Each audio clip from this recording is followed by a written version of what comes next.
Olá pessoal que acompanha o canal Tudo Sobre Carros, pessoal que acompanha Notícias Automotivas. Eu queria trocar uma ideia com o pessoal sobre aumento de potência. Como tem gente que manda e-mail perguntando o que eu faço para aumentar a potência do meu carro.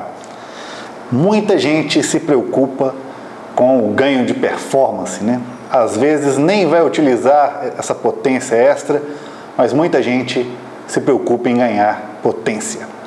Bom pessoal, eu também já passei por essa fase, quando a gente, antes dos nossos 30 anos, a gente busca muito esse tipo de coisa. Depois a gente começa a pensar um pouquinho diferente.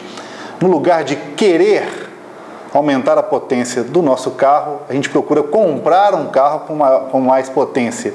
Geralmente sai mais barato do que preparar um carro para ficar tão potente assim, e o resultado é melhor. Mas deixa eu comentar sobre isso. Pessoal, é o seguinte, existem vários tipos de preparações para melhorar o desempenho do seu carro. O que deve ser levado em consideração é o trabalho a ser gerado, o custo e os tipos que existem. Tem o tipo de preparação aspirada e o tipo de preparação turboalimentada ou sobrealimentada, que vai usar o turbocompressor ou aquele compressor mecânico. Bom, qual é mais vantajosa? A mais barata, se for realmente colocar na ponta do lápis, vai ser o tipo de preparação usando o turbocompressor. É o jeito mais fácil de se ganhar cavalos com pouco investimento. Colocou uma turbina, preparou o escapamento, preparou a alimentação suplementar, facilmente você quase dobra a potência do seu carro sem maiores alterações. Estamos falando, pessoal, só do aumento de potência. Eu não estou falando de suspensão, eu não estou falando dos freios, que obviamente devem acompanhar de forma proporcional a melhora com relação à potência. Então, se o seu carro tem mais desempenho, vai conseguir andar mais, ele tem que ter capacidade para fazer curvas melhores e parar com segurança. Portanto, no momento eu estou falando só de preparação, de ganho de potência, é muito e-mail sobre esse assunto. Vamos falar sobre alguns tipos de preparação não turbo, ok? Vamos falar de preparações mais em conta, vamos dizer assim, e os seus resultados. Pessoal, existe uma coisa que é muito falado no mundo da engenharia, que na engenharia não existe ganha-ganha. Ou você ganha por um lado e perde por outro e por aí vai. Nunca você consegue ganhar dos dois lados.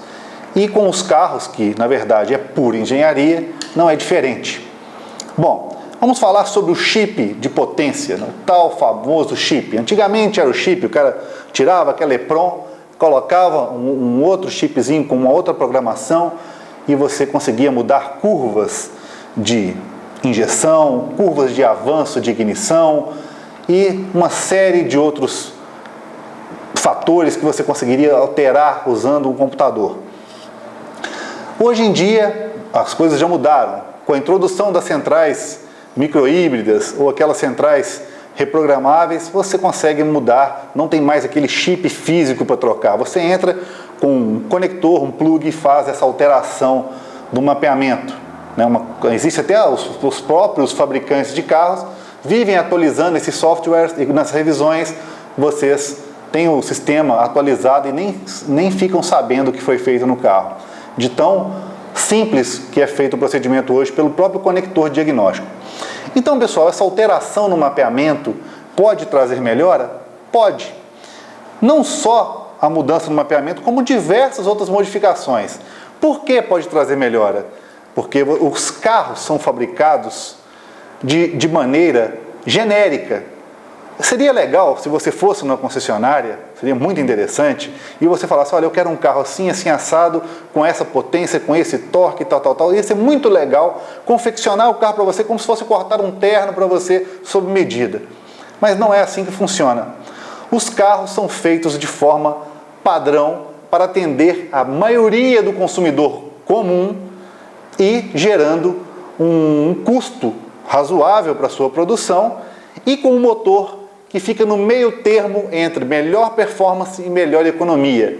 Então encontra-se um meio termo e se monta o carro, se projeta o carro daquela maneira, para ele ser razoável nos dois pontos. Porque se ele for muito bom em potência, não vai ser bom em economia. Se ele for trabalhar no motor muito econômico, ele não vai andar o suficiente, não vai ter um bom desempenho, vai ser chato dirigir esse carro. Então, por isso que na engenharia não existe ganha-ganha. Então, no chip de potência, se você fizer uma alteração, chegar e colocar lá um chip para ganhar um torque em baixa rotação, vai trabalhar com avanço de ignição e tudo mais, você pode prejudicar o carro em alta. Né? Se você altera o avanço de ignição, você pode melhorar o carro em alta, em baixa, mas um vai comprometer o outro. Acontece esse tipo de coisa. Tudo tem limite. Né? E no caso, por exemplo, de emissões, né? Você vai chegar, vai alterar o chip, vai ganhar mais potência, mas a sua emissão lá no escapamento não vai estar de acordo com a norma vigente no seu estado, vamos dizer assim. Na hora da inspeção veicular, você vai tomar pau. Outra coisa, toda alteração no sistema de alimentação e ignição tem que vir de melhorias também na parte de admissão de ar e exaustão. Então uma coisa é casada com a outra. Dá para mexer só em uma delas? Dá, mas não fica legal. Às vezes é melhor deixar o carro do jeito que veio. Mas vamos falar de mais coisas. Filtros esportivos. O que tem de adolescente, né? Eu chamo rapaz de 18 anos de adolescente para mim.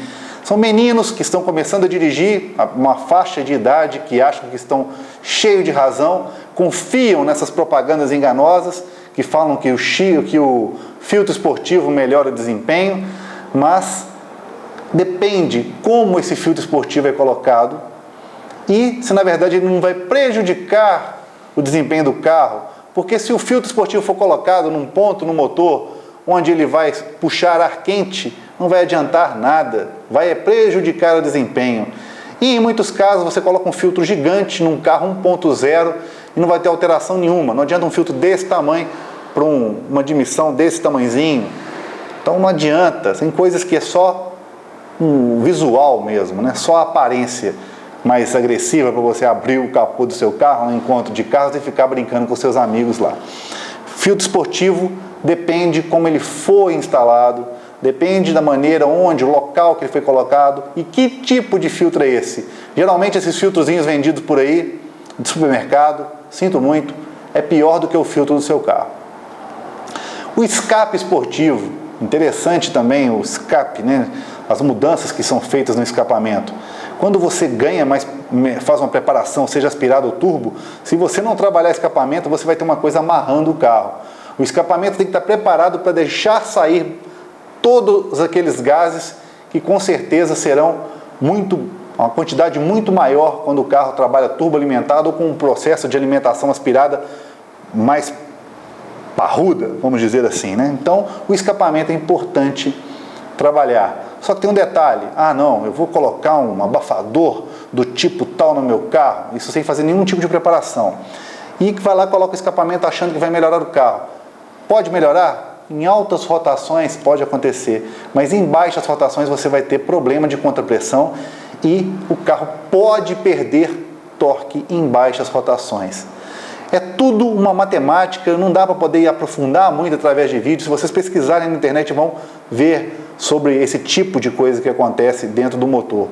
Então, se você abrir demais o escapamento num carro que não foi preparado para admitir mais ar, não esteja realmente precisando daquela saída mais aberta, não vai adiantar nada, você pode prejudicar o seu carro em determinada faixa de rotação, vai prejudicar o consumo, vai poluir mais e por aí vai.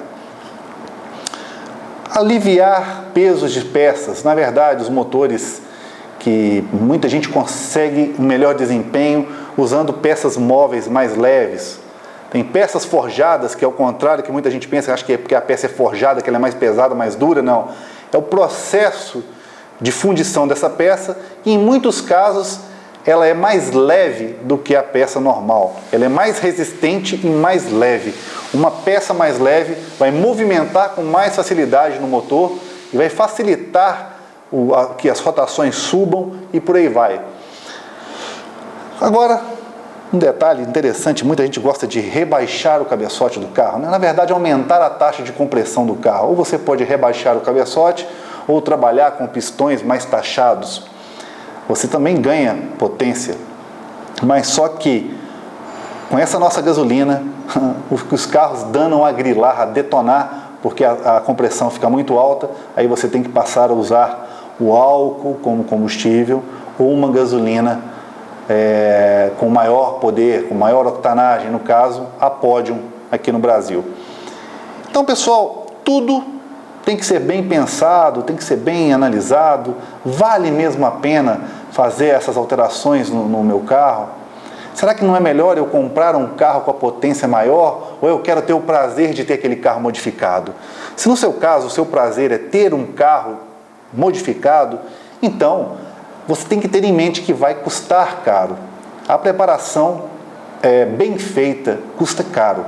E outra coisa, tem que ser levado em consideração a melhoria em suspensão, em freios e também ver se é legal. Porque toda alteração que você fizer no seu carro, você tem que fazer alteração no documento. E quem faz isso?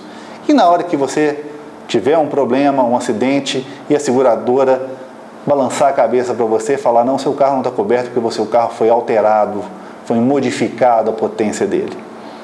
Então, pessoal, ganhar potência não é o único ponto a ser observado. O outro detalhe é ver, vale mesmo a pena fazer? O custo compensa essa minha satisfação pessoal? Se compensar, manda bala. Preparação aspirada, preparação turbo. A turbo é mais em conta, a aspirada já é mais cara. Por quê? Você ganha poucos cavalos por cada modificação. É um comando mais bravo, ganha um pouco de cavalos, um mapeamento diferente, mais um pouquinho, um escapamento e vai indo. São tantas coisas que você tem que mudar para ganhar uma cavalaria que o turbo daria com um pouquinho de pressão. Então, esse é o meu ponto de vista com relação à potência. Pessoal, um forte abraço e até o próximo vídeo.